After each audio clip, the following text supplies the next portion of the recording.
2 days ago, I was heading to the other side of Austin to meet a buddy of mine who I haven't seen in a decade. And I'm on my way up there to go pick him up. We're gonna go to a coffee shop, right? And I'm on the highway, feeling so good. Like, it's Friday, about to see the homie. I already had my workout. Like, I was feeling good.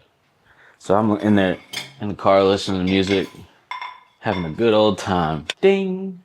Engine is overheating. Be careful. The hell? I'm like, oh shit, like immediate, like turn the volume down, fight or flight mode, right? I'm sitting there watching the temperature and I'm looking at it go up and down and up and down, like 8 minutes away. Like, what do? I'm on the highway. So I'm like, fuck that. I'm not playing with this. So I pull over and I stop for a second. I turn the car off and I reset the computer.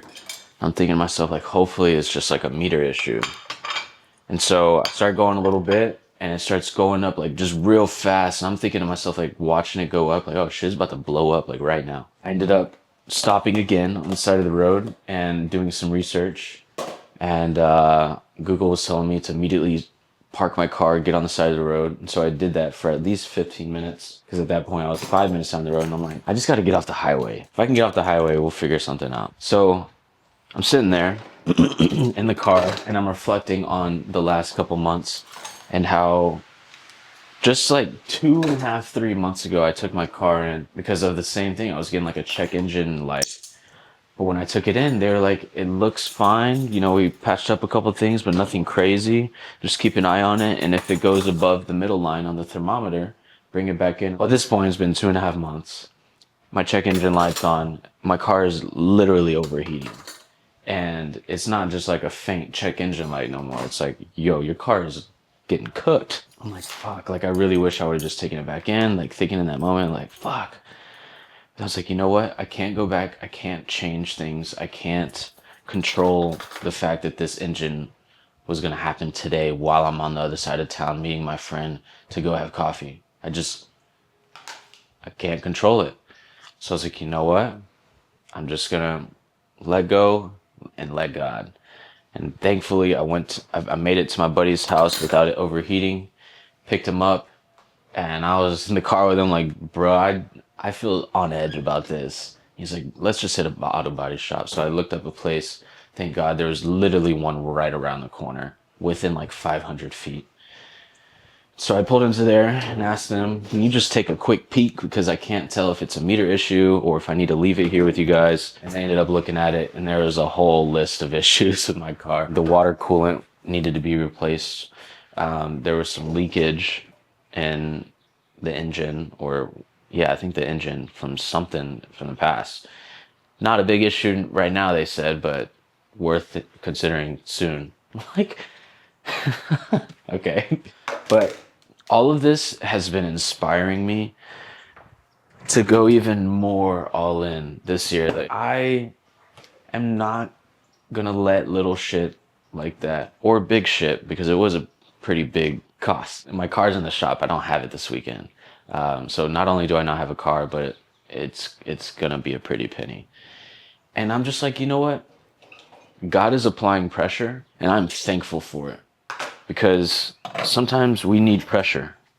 Sometimes we just need to be put in the pressure to get out of our comfort zone and to really just see what we're capable of, you know? Like, I think every single person on this planet has something so beautiful and valuable to offer. But we get conditioned through social media, through the news, through our parents, through our teachers, growing up in the education system. You know, the education system is nothing but a fucking daycare. They really ain't teaching you shit to equip you for life. And can you imagine how much better the world would be if they actually did things like teach us finance in college, in high school, or middle school even. They taught us valuable skills like believing in ourselves, like how to trust in our own voice, how to make our bed, you know? That was more of a figurative line. Obviously, like, making your bed ain't that hard. But the power behind making your bed, you know what I'm saying?